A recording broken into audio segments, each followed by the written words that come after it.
Olá, seja muito bem-vindo a mais um Coletivo, ao seu programa semanal de entrevistas aqui da TV Unifev, afiliada à TV Brasil. Hoje comigo, o secretário municipal de Educação, Marcelo Batista. Claro, vamos falar sobre educação, sobre retorno das aulas, né? As aulas que retornaram agora no final de janeiro aqui em Votuporanga para a rede municipal. E a gente vai falar um pouquinho sobre isso também, sobre valorização dos professores, sobre o mercado aí, como é que está hoje. A formação de pedagogia também é um assunto muito importante que a gente vai trazer no próximo bloco, tá? No próximo bloco eu recebo aqui o coordenador do curso de pedagogia da Unifev, que é atualmente o pró-reitor da Unifev, que é o Anderson Bensal. Então, fique com a gente, que a gente vai falar um pouquinho sobre tudo isso para você. Marcelo, seja muito bem-vindo mais uma vez no nosso programa. Muito obrigada. Imagina, Fabíola, é um prazer estar aqui com vocês, mais uma vez na casa Unifev, né, a casa que eu me formei. Tenho minha origem como docente construída dentro deste espaço, é sempre um prazer retornar. Com certeza. Marcelo, enfim, né, passamos a pandemia, aquele sufoco todo de aulas online e agora retomamos, né, a rede municipal 100% a toda, é isso, né? Com certeza. Agora, dia 24 de janeiro, Votuporanga iniciou as atividades na educação infantil com os nossos alunos, aí, os nossos pequenos, de 0 a 5 anos. E no dia 31 de janeiro, nós iniciamos as atividades das salas regulares, que a gente fala, das salas que têm ordem obrigatória a nível de legislação. Então, hoje nós estamos com toda a rede em pleno funcionamento, 31 escolas, mais as entidades, mais as instituições parceiras em funcionamento, com aproximadamente mais de 1.000 profissionais atuando diretamente com os nossos alunos. Eu queria que você fizesse, apresentasse para a gente esse cenário. Como é que está hoje o cenário da educação municipal em Votuporanga? E qual que é a diferença, Marcelo, que muita gente não entende também, dessa rede municipal, rede estadual? Como é que funciona tudo isso?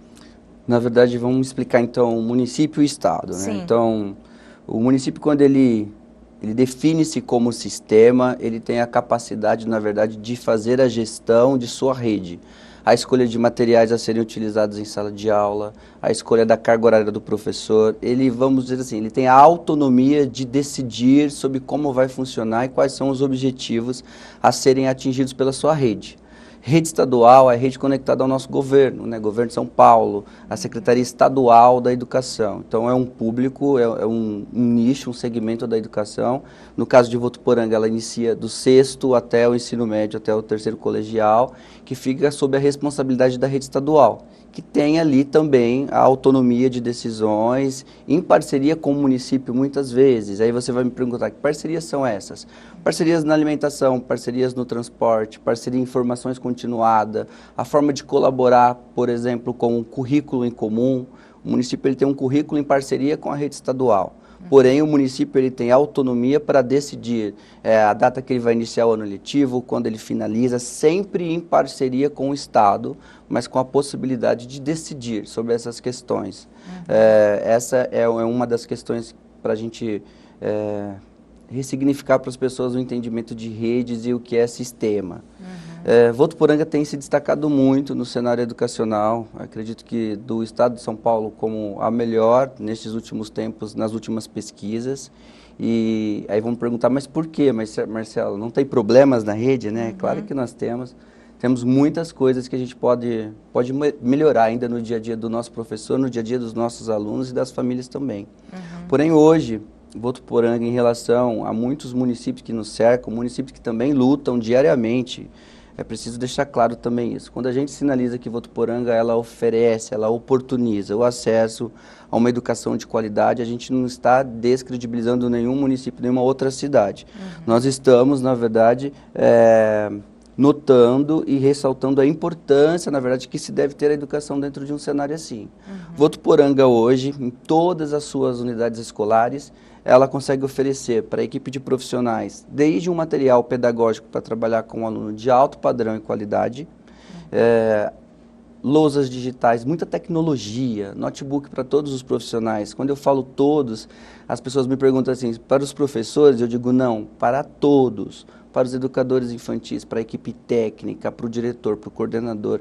A gente conseguiu criar uma rede de tecnologia absurda nas nossas instituições. Todas as nossas escolas oferecem sala climatizada. É claro que tem dia que o ar dá problema, mas a gente oferece essa condição para o professor de melhoria, a gente oferece internet. Então, no caso, o que a gente tem ofertado para a população, pensando nos nossos alunos e no bem-estar de quem está dentro das nossas instituições, tem se destacado no estado de São Paulo e agora, recentemente, finalzinho do ano, em Brasília, pelo Prêmio Band de Cidades, a nível Brasil. Votuporanga configura aí entre as 3 melhores educação ofertadas no Brasil e junto a isso a gente pensa um monte de condições.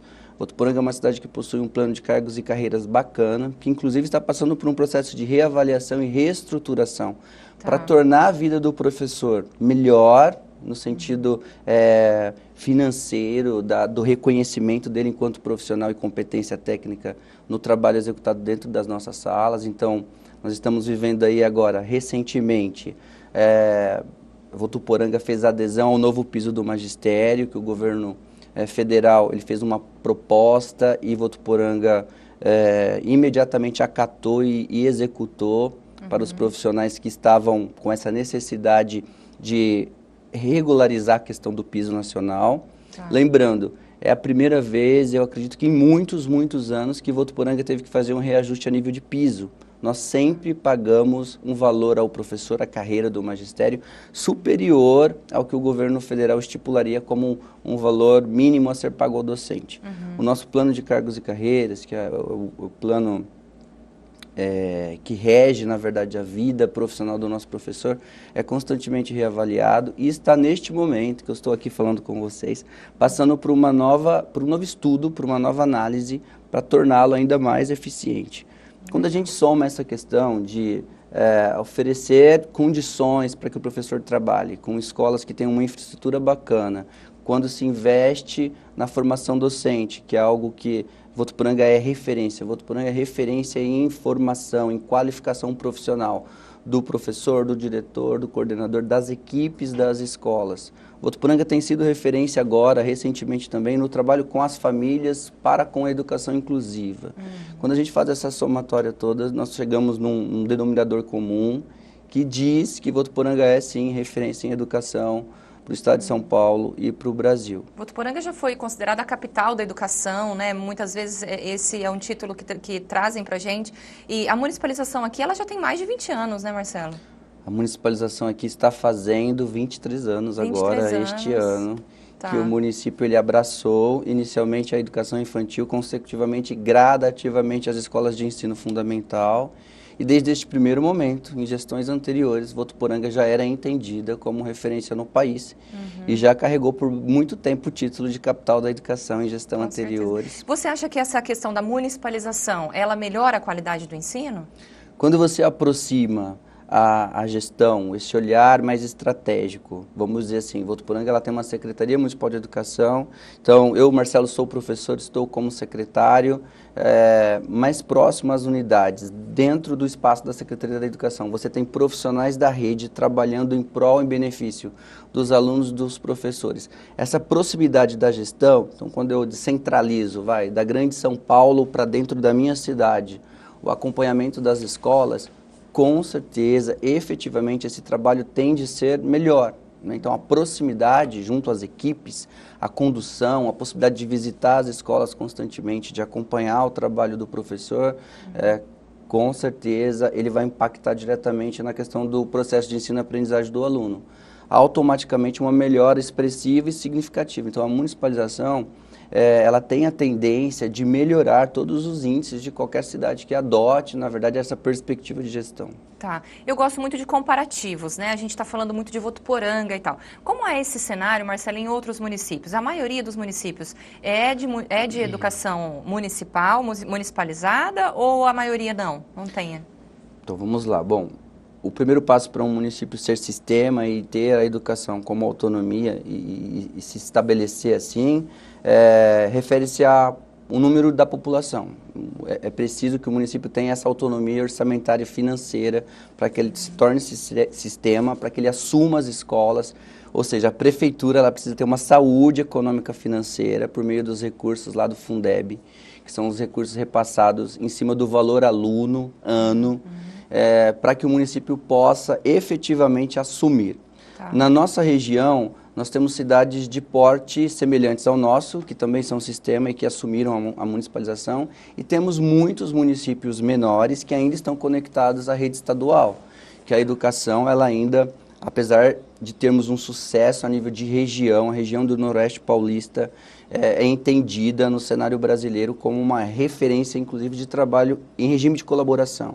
Os municípios cooperam muito entre si com a finalidade de oferecer a melhor educação para as crianças e a melhor formação para os professores e gestão.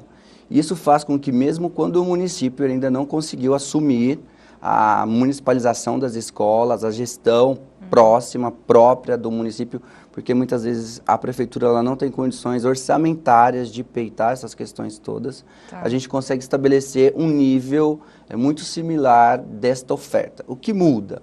As condições, às vezes, de infraestrutura.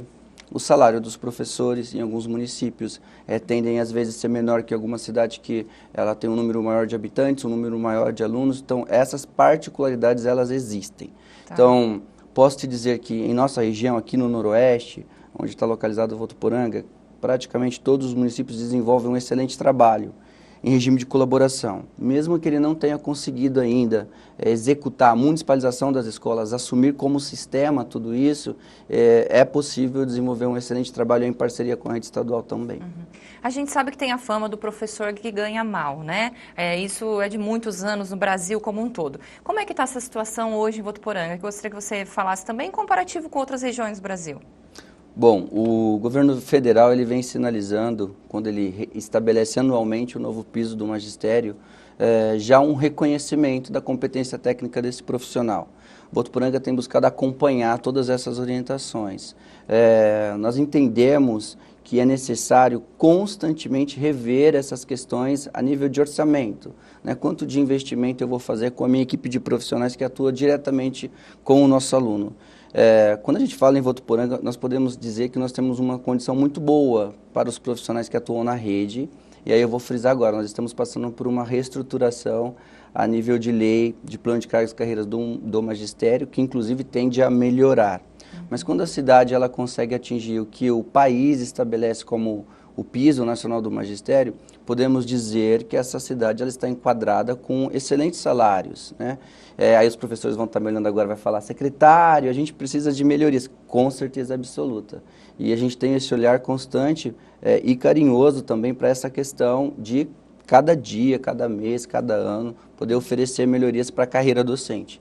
Na verdade, quando a gente fala em profissão, e aqui eu sou um defensor do professor, é preciso que ele tenha, sim, esse reconhecimento, né, tanto do governo federal, estadual, tão bem quanto do municipal também. Então, este olhar, Votuporanga vem tendo, já tem um tempo que a gente tem uma luta aí para que a gente reorganize o nosso plano de cargos, carreiras e salários, mas hoje eu posso te dizer, a galera que está nos assistindo, né, vale a pena ser professor no Brasil? Vale sim, você precisa apenas observar para qual cidade você está indo, se é um órgão público, municipal, estadual, federal, se é uma instituição privada, mas vale muito a pena. Esses dias eu ouvi dizer assim, olha, a gente não pode trabalhar apenas e somente por amor, porque a gente tem família e eu consigo compreender isso, mas entendo que o cenário para o professor no nosso país, somado às melhorias de infraestrutura, tecnologia, o entendimento melhorado da categoria em si,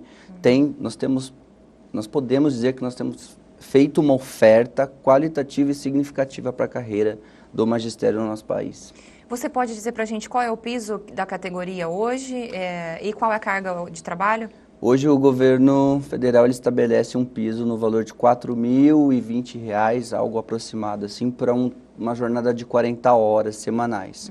E aí cada município ele tem a possibilidade, desde que ele seja sistema, de reorganizar isso. Votuporanga tem uma jornada hoje de 32 horas semanais, ou seja, o professor trabalha meio período e tem um dia na semana que ele cumpre o HTPC, que é um horário de estudo na unidade escolar com os demais colegas, para compartilhar conhecimento, para aprender, para poder saber o que está acontecendo neste momento no cenário da educação.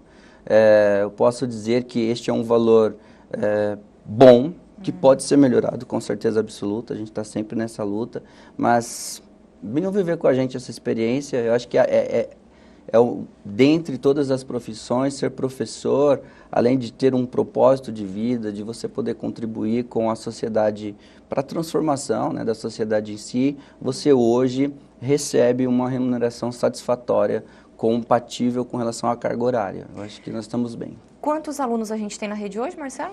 Nós estamos nos aproximando agora em 2023 de 9.000 alunos na rede. E a média por sala de aula?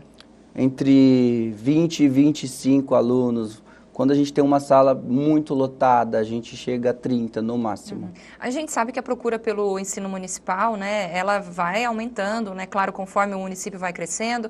E essa procura por professores também, né, acontece bastante. Vocês têm previsão de abrir novos processos seletivos, novos concursos por agora? Bom, Votuporanga realizou agora, finalzinho de 2022, as inscrições e, consecutivamente, nós realizamos um concurso para professor, né, para PEB 1, para professor de educação básica, para arte, para inglês, para várias funções. Isso foi agora em 2022? Agora, isso. Tá. E nós estamos agora em 2023 abrindo novamente mais uma chamada de concurso, porque na verdade o profissional, além do aumento do número de alunos, eu vou te dizer agora que nós estamos fechando o período de matrícula na Secretaria da Educação e nós atendemos aproximadamente 1.000 novas famílias buscando vagas. E isso impacta diretamente na abertura de novas salas, na criação de novos espaços. Então, assim, há um nicho grande aqui de trabalho para professor. A gente vem notado que a galera vem se desprendendo, né, dessa profissão. E hoje nós temos, assim, a necessidade grande, né, de empregar esse profissional. Há muitas e muitas vagas nesse cenário, o que também para a galera que nos assiste e que tem o interesse de fazer pedagogia, aí fica a dica, né? A pedagogia hoje ela tem um espaço para as escolas particulares, públicas, instituições, entidades privadas, com uma necessidade gigantesca desse profissional. Lembrando, né, que quando você vai fazer hoje pedagogia aqui na Unifev, você pode ser professor, mas você pode ser coordenador, você pode ser diretor de escola, você pode ser assessor, você pode fazer um atendimento como pedagogo para os alunos com dificuldade de aprendizagem. Então, assim, o nicho de trabalho também, o leque que se abre com a formação também é gigantesca. Não necessariamente eu preciso estar em uma sala de aula. Você pode desenvolver uma série de outras atribuições que a pedagogia te proporciona. Com certeza. A gente está no início de ano aí e as inscrições do vestibular da Unifev ainda estão abertas. Então, assim, as matrículas, né, para esse ano de 2023 ainda dá tempo de você frequentar aqui e fazer o curso de pedagogia. A gente vai falar mais sobre isso no próximo bloco, tá? Marcelo, agora me conta essa questão da fila de espera, né? Você falou que teve um aumento aí de 1.000 famílias, novas famílias procurando pela rede municipal. Como é que está esse atendimento hoje? Bom, ano passado nós tínhamos 799 crianças aguardando para chegarem para a rede, assim. Tá. São crianças que migraram da escola particular para a pública, vieram de outras cidades, pais se mudaram para trabalhar em Votuporanga. O ano passado nós realizamos o atendimento de todas elas, então nós conseguimos atender, vamos dizer aí, 800 crianças. Nós iniciamos agora o período de matrícula e nós recebemos mais de 1.000 novas matrículas. A manchete do jornal do final do ano de 2022, ela dizia assim que Votuporanga, na Santa Casa de Votuporanga, havia o registro de mais de 1.600 crianças que nasceram em Votuporanga. E destas, 882 tinham endereços em Votuporanga, na nossa cidade, né? O que significa que, vamos pensar, desse número que 500, 600 procurem a rede pública, isso gera uma demanda muito grande. Como o Votuporanga tem se organizado para receber? Então, acho que a gente pode começar a conversa por aqui.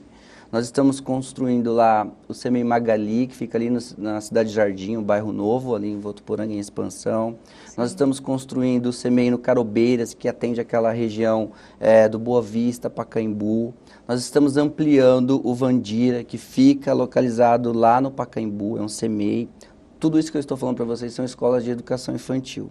Nós ampliamos o CEMEI Benedita em Simos também para atender as crianças. Ampliamos o CEMEI Mercedes, que fica ali no bairro São João, nos organizando para este tipo de atendimento. Nós recebemos na educação infantil mais de 700 novas matrículas, só de 0 a 3 anos. Para você ter uma ideia do tamanho dessa procura.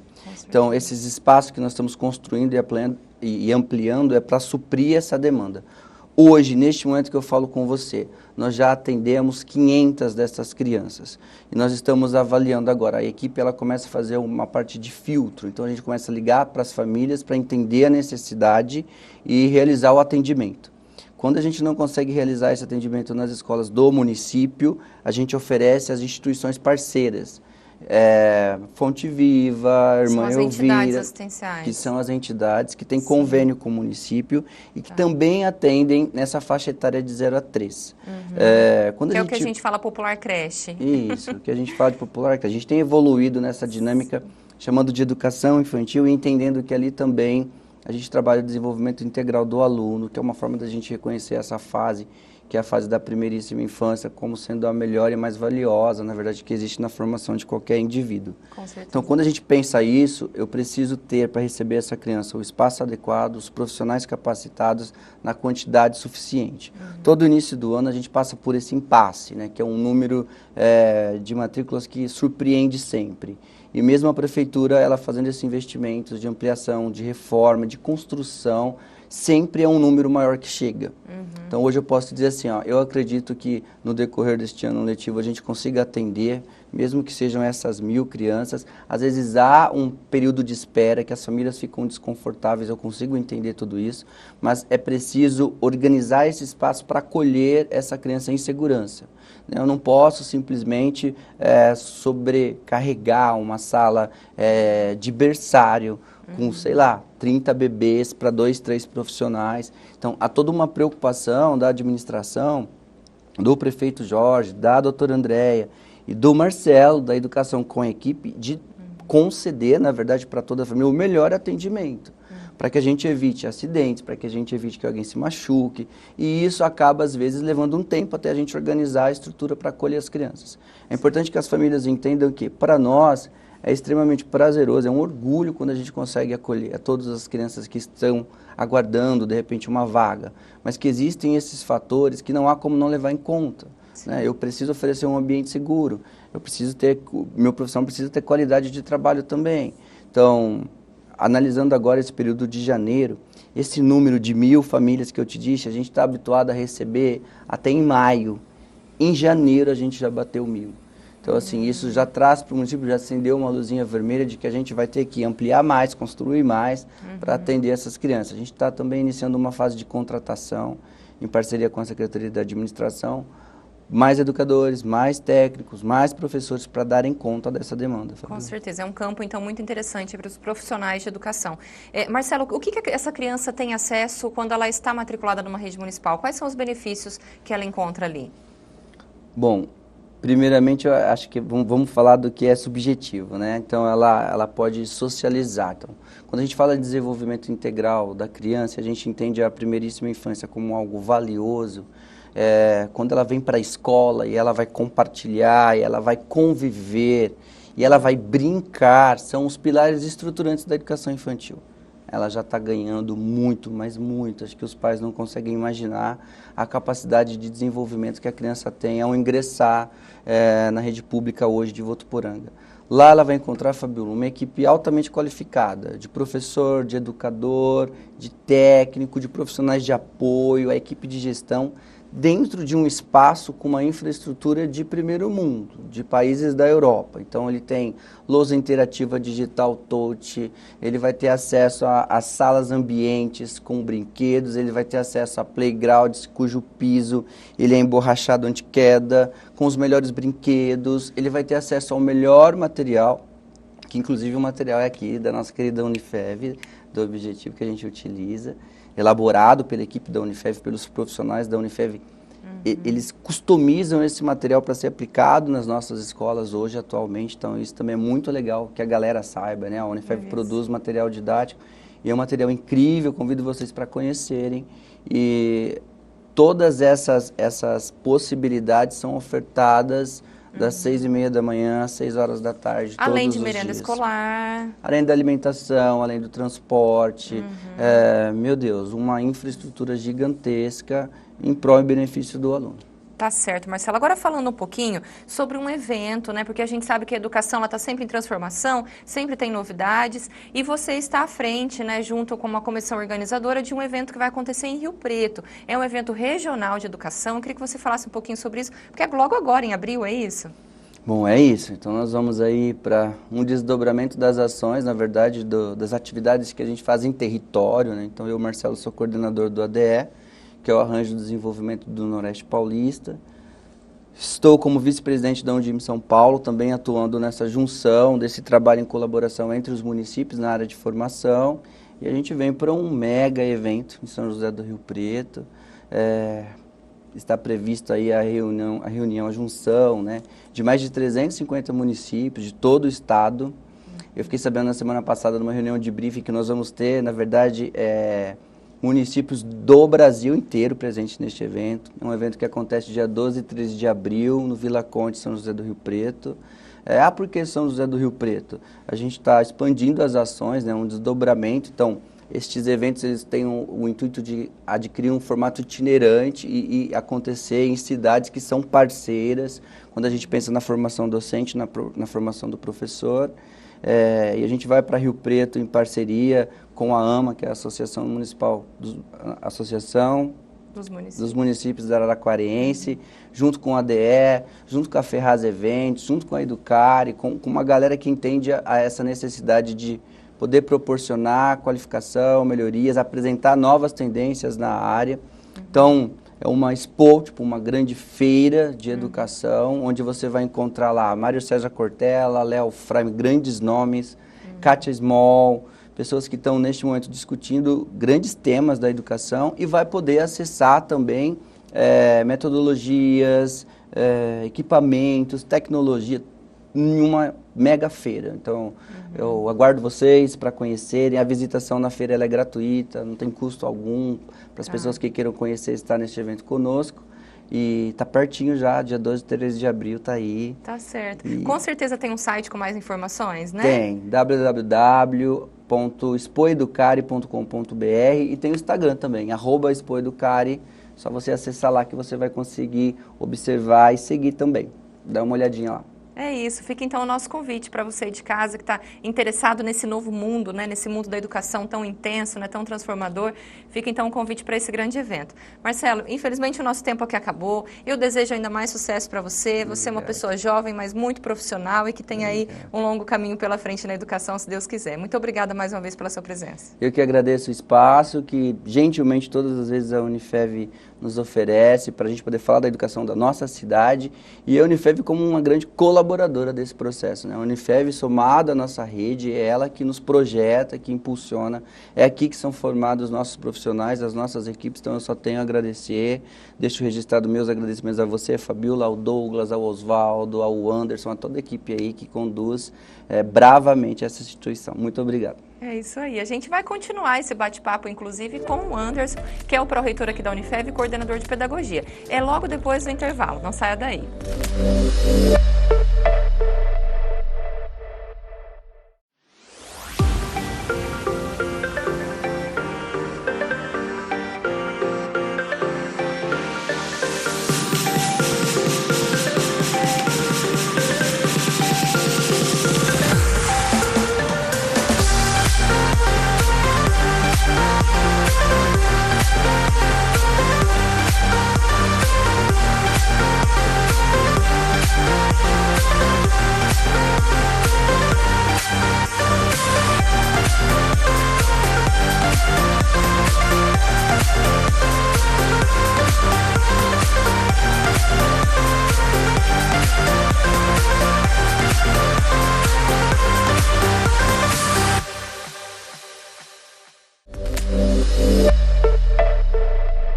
Estamos de volta com mais um bloco do programa Coletiva, hoje falando sobre o mundo da educação. E eu recebo aqui agora, então, o pró-reitor da Unifev, que também é coordenador do curso de pedagogia, é professor da rede municipal, não é, Anderson? Sim. Muito obrigada pela sua presença. Eu que agradeço, estou muito feliz por estar aqui. Tá certo. A gente está começando o ano, né? E muito tem se falado sobre o professor, sobre o quanto essa pessoa é importante, né, Anderson? Principalmente depois da pandemia. Você não sentiu que teve uma valorização maior, uma importância ainda maior para essa figura? Sim, a pandemia comprovou o quão importante os pedagogos, né, os professores de modo geral, mas principalmente os pedagogos que lidam com as crianças, são relevantes para o processo de desenvolvimento, de socialização e de aprendizagem dos alunos. Então, a gente teve isso como uma comprovação, né, de quanto a relevância social dessa profissão. Então, Com a gente certeza. tem... Quanto faz falta, né? Exato. As famílias tiveram que rebolar, vamos dizer assim, né? Para Exatamente. conseguir ensinar a criança. É muito difícil. Apesar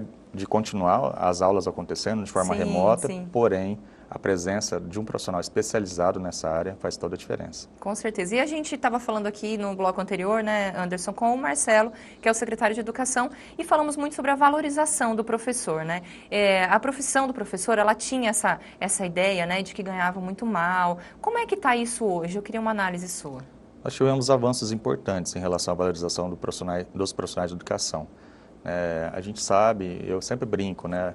Aquilo que o professor Raimundo falava na escolinha, né? O salário ó. Isso. Esse contexto tem mudado, né? Porque a gente tem um avanço legal em termos das políticas educacionais do Brasil que estão trazendo mecanismos de valorização. Então, a gente tem, por exemplo, um novo piso do magistério, né? Teve um aumento de quase 15%. Então, um salário de R$ 4.420, né, para uma jornada de 40 horas, isso é muito significativo, é um avanço importante. A equiparação, coisa que não existia antes, a equiparação salarial dos profissionais de educação ao nível superior. Porque antigamente não exigia, né, a formação inicial em nível superior dos profissionais. Com a LDB a gente teve esse avanço, então a partir desse avanço a gente tem uma remuneração que corresponde ao nível de ensino superior. Antes a gente tinha o magistério, né, o antigo Cefam. Então, o interessado a ser professor poderia fazer o ensino médio e depois se candidatar a uma vaga de professor. E por isso, né, esse mecanismo ele vem gradativamente mudando a perspectiva de remuneração. Então, a valorização ela está presente não só em termos salariais, mas também em condições de trabalho. A infraestrutura das escolas estão ficando cada vez mais aprimoradas, né? Se o pessoal tiver a oportunidade de visitar uma escola da rede municipal, por exemplo, vai perceber que tem ar-condicionado, lousas interativas digitais, né? Então, toda a estrutura também tem a ver com a valorização, porque você está condições materiais para um bom trabalho. Com certeza. Né? Então, a carreira inclui também, né, a legislação recente, a jornada de trabalho, por exemplo, de 30 horas, você não ministra 30 horas de aula com os alunos, você não fica o tempo todo com os alunos. 1/3 da sua carga horária semanal é para planejamento, preparo, capacitação. Então, isso também tem a ver com a valorização. Então, são vários meios, né, que foram criados, mecanismos que foram criados, principalmente nos últimos 15 anos, que favoreceram a valorização dos profissionais de magistério. Para o pessoal leigo de casa entender, uma pessoa que queira hoje se candidatar a essas vagas que estão disponíveis muitas vezes na rede municipal, né, concursos públicos, como professor, é só fazer o curso de pedagogia que eu já estou apta a me adaptar a esse cenário, é isso? Exatamente. Então, temos aí processos seletivos, com duração aí de contratos de 2 anos. Se você ficar atento aí às redes sociais das prefeituras, sempre tem abertura de processos seletivos ou de concursos, porque aí é um cargo efetivo que dá para fazer a carreira, escolas privadas também. Então, o profissional, o que ele dá? Em nível de educação infantil, a pré-escola, que obrigatoriamente hoje a criança com 4 anos de idade tem que se matricular, a família tem que matricular, antes era com 6 anos de idade, então agora é obrigatório desde 2016, anos, então, desde 2016, as crianças, a ampliação da vida escolar, né, os países desenvolvidos têm esse diferencial, e o Brasil, a partir de 2016, ampliou o tempo de escolaridade dos alunos da educação básica. Então, 4 anos na pré-escola, pré-1 e pré-2, depois os 9 anos de ensino fundamental, também teve ampliação do ensino fundamental, e 3 anos do ensino médio. Isso é o tempo, né, que caracteriza a educação básica. Para o profissional que deseja trabalhar em nível de educação infantil e anos iniciais do ensino fundamental, a formação é em licenciatura em pedagogia. Tá. Né? Nós temos outras áreas, né, educação física, letras, né, outras licenciaturas que o foco acaba sendo o ensino fundamental 2 e o ensino médio. Tá. Tá? Mas o especialista, né, a pedagogia tem a ver o quê? A educação para crianças. Então, essa formação é exigida por lei, né? A Lei de Diretrizes e Bases da Educação Básica, de 1996. Tá. E o curso de pedagogia da Unifev é muito reconhecido, com certeza. O que vocês oferecem hoje? Qual é o prazo de duração dessa formação, Sim, Anderson? são 4 anos, 3.200 horas, são 4 anos que forma aí o profissional para lidar, tanto na etapa de educação infantil como na etapa dos anos iniciais do ensino fundamental. Várias disciplinas teórico-práticas, então os alunos têm acesso à didática, aos fundamentos e princípios da educação, né, e aprendem isso relacionando sempre com a prática. Né. Nós temos aí as práticas pedagógicas, os alunos vão até escolas aplicarem, né, intervenções com os alunos, sob a supervisão tanto de um docente aqui do curso, como um docente da própria escola. Então, essa relação de preparar realmente um aluno que, ao final de um ciclo de 4 anos, ele se sinta confortável e seguro para assumir uma sala de aula, por exemplo, de um primeiro ano, ser um professor, uma professora alfabetizadora. Então, essas competências que a gente desenvolve aqui no nosso curso. Então, é um ciclo de 4 anos com várias disciplinas, corpo docente super gabaritado e um diferencial que é o laboratório didático pedagógico, que é o único que é da região. São mais de 200 metros quadrados com milhares de recursos didáticos pedagógicos. Então, as aulas ocorrem lá e são aulas, né, que acompanham as redes sociais, tanto da Unifeb ou a minha.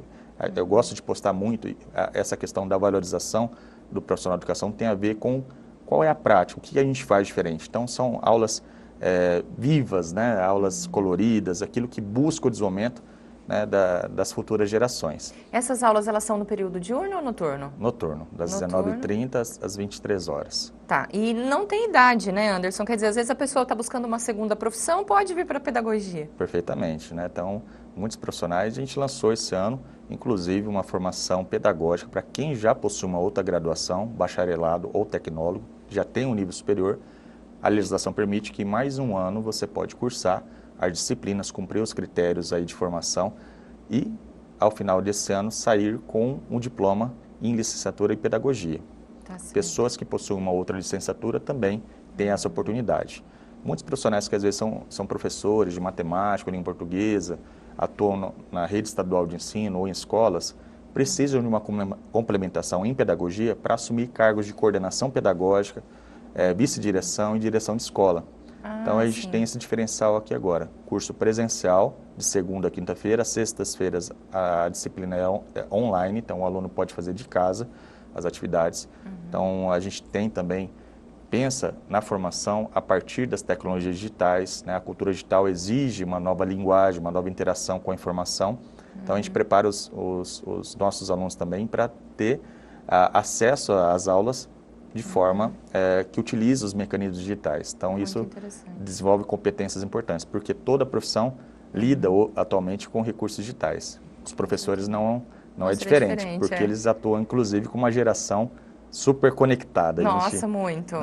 São crianças diferentes, né, Exatamente. Anderson, já, né? Exatamente. Então, a Unifeb oferece aí essa graduação de 4 anos, a licenciatura, e também essa de 1 ano, mas apenas para quem já tem um primeiro curso, né, de ensino superior. Exato. Fique claro aí. Ainda dá tempo de se inscrever para essas graduações agora, ainda em 2023? Sim. As nossas aulas iniciam dia 13 de fevereiro, mas ainda há tempo de quem desejar fazer a pedagogia de 4 anos, realizar o vestibular, que é online, né? É muito prático, a inscrição é feita pelo site, ele pode fazer da própria casa a redação, essa redação é avaliada, tendo o conceito mínimo, a gente consegue matricular os alunos ainda dentro do mês de fevereiro. Então, o mês de fevereiro todo, as inscrições ainda estão abertas, as matrículas ainda estão abertas. Perfeito. Tá certo, Anderson. E para os outros cursos da Unifeb também, você como pró-reitor, você tem essa informação para a gente? Exatamente. Então, a gente tem um período aí de vestibular, está aberto e os alunos têm a condição de realizar e se matricular no curso ainda dentro do mês de fevereiro. Tá. No curso de pedagogia, existe a possibilidade de estágios remunerados também? Temos muitos convênios com instituições. Então, nós temos aí o Lar Celina, que é uma instituição filantrópica. Então, o aluno que desejar desenvolver as competências lá, junto com essa escola, ele fica isento de pagar a mensalidade. Então, é uma bolsa de 100%. Nós temos aí as prefeituras, não só de Votuporanga, mas da região. Às vezes o aluno que vem cursar conosco aqui e mora em outra cidade, as prefeituras precisam de monitor para acompanhar as crianças que possuem deficiência em sala de aula, um apoio de sala de aula. Então, Votuporanga, por exemplo, tem uma bolsa remunerada em dinheiro, R$600, para alunos de pedagogia ou de educação física, para dar esse suporte e tem um contato ali com o processo da inclusão educacional, que é uma coisa muito importante, significativa, né? E aprende na prática esse convívio, essa dinâmica que a escola tem. né? Transporte escolar também, bolsas do governo do estado para remunerar o auxiliar do transporte escolar. Enquanto o motorista lá dirige a van, o ônibus, os nossos monitores eles ficam com as crianças, também recebe. Então tem muitas possibilidades. Então para quem precisa de um aporte financeiro, um auxílio financeiro para cursar, nós temos o direcionamento em várias vertentes aqui na instituição. A gente já orienta o aluno e nós temos a Unifev que faz o processo de contratação, né, a mediação da contratação entre a escola, o colégio, a prefeitura, que precisa desse estagiário, né, e a gente orienta em relação a toda a documentação. E é muito importante porque o aluno tem a oportunidade de vivenciar na prática aquilo que ele aprende aqui na teoria, né? Com certeza, são muitas as possibilidades, né, Anderson? Para a gente encerrar, eu queria que você falasse quais são as habilidades hoje que são solicitadas para um bom professor, para essa pessoa que quer se tornar um professor. Sim, além das habilidades técnicas de entender os fundamentos da educação, processos educativos sobre alfabetização, utilizar as tecnologias digitais, o ensino da matemática, da ciência, porque o pedagogo ele é polivalente, ele lida com os diferentes componentes curriculares na formação da criança. Então, além disso, que é muito bem desenvolvido aqui por nossos professores, eu falo muito sobre as competências socioemocionais, né? A docência é uma missão a ser cumprida, é um propósito. Então, professores que fazem diferença, né, na vida das crianças, dos adolescentes, eles precisam ter, né, esse olhar da empatia, da resiliência, de olhar para a criança com muito amor, né? Então, Paulo Freire falava muito disso, que educar exige amor. Então, a gente precisa ter esse olhar também para as competências socioemocionais, né? Com certeza, é uma profissão maravilhosa e tem toda a minha humilde admiração, viu, Anderson? Parabéns, muito obrigada pela tua participação aqui hoje. Eu que agradeço. Tá certo. Muito obrigada a você aí de casa. A gente tentou falar um pouquinho hoje sobre educação, né? Esse mundo fascinante aí que todos devem ter acesso, né? E precisam muito. Muito obrigada pela sua companhia e pela sua audiência. A gente volta na próxima semana. Até lá!